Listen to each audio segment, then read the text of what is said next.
اللهم صل على سيدنا ومولانا محمد صاحب التاج والمعراج والبراق والعلم، دافع البلاء والوباء والقحط والمرض والألم.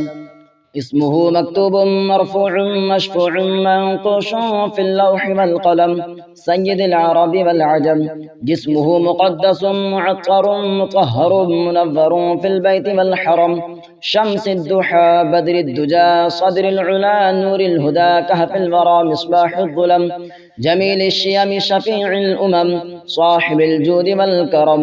والله عاصمه وجبريل خادمه والبراق مركبه والمعراج سفره وسدرة المنتهى مقامه، وقاب قوسين مطلوبه والمطلوب مقصوده والمقصود موجوده. سيد المرسلين خاتم النبيين شفيع المذنبين أنيس الغريبين رحمة للعالمين راحة العاشقين مراد المشتاقين شمس العارفين سراج السالكين مصباح المقربين محب الفقراء والغرباء واليتامى والمساكين.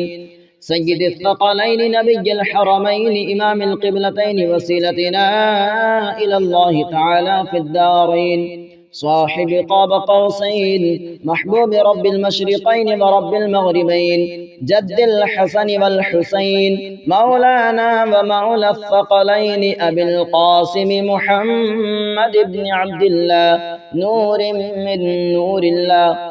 يا أيها المشتاقون بنور جماله بلغ العلا بكماله كشف الدجى بجماله حسنت جميع خصاله، صلوا عليه وآله وأصحابه وسلموا تسليما كثيرا كثيرا.